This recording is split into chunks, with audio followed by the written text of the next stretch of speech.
Okay, today we're going to be replacing a throttle cable on a YFZ 450. Not sure what different years or anything, if it changes much, but here's a general overview of what you need to do. You're going to want to take off the seat, take out the four 10mm bolts here, take off the air intake, and then you want to loosen up this hose clamp there, and also this hose clamp. Take this off so it's easy to access the carburetor. You're going to want to disconnect the throttle cable here. It's hard to do one-handed. You bring it back, I like to do that, and then bring it forward, and you can just pop out that cable there, and then you're going to unscrew this from the throttle. Once you get the throttle cable disconnected there, you want to just pull the throttle cable and work it out. It really doesn't matter if you break it because you're replacing it anyways, but I'm replacing mine because you can see it's open there, then up here that's starting to fray and stuff, so it's just smart to replace it. Once you get the air filter box and everything and that hose clamp loosened, that just pops right off. You can pull it straight out. Once you have that hose clamp to the carburetor loose, you can just pull that right out. Another thing, before you take off the carburetor or anything, turn off your gas. And then you can disconnect your fuel line here. There will be some that comes out just from the hose. It'll stop quick. You want to take off this clip and then just pop off the carburetor.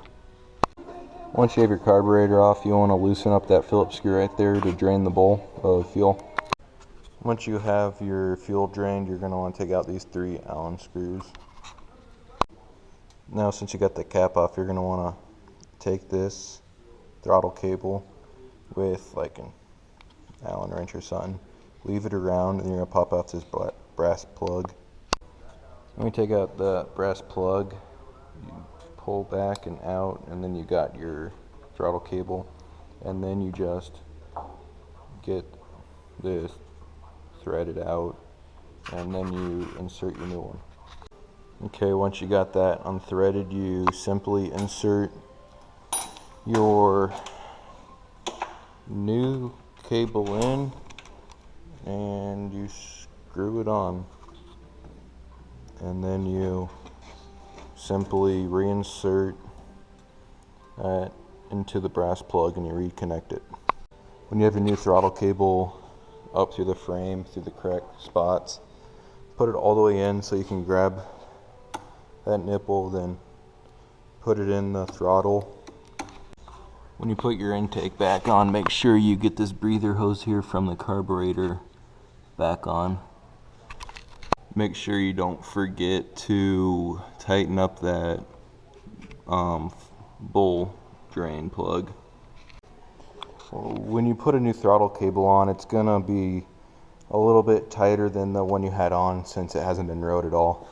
So you're gonna wanna start it up, but make sure before you do it, make sure there's some slack there, so then you can adjust it to where it's idling good for you, and then you can adjust the idle screw if needed to.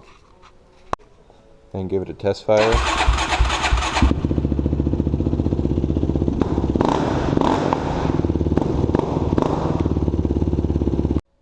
So it was a little slow, so we're going to want to tighten this up so that slack in the throttle there is not there.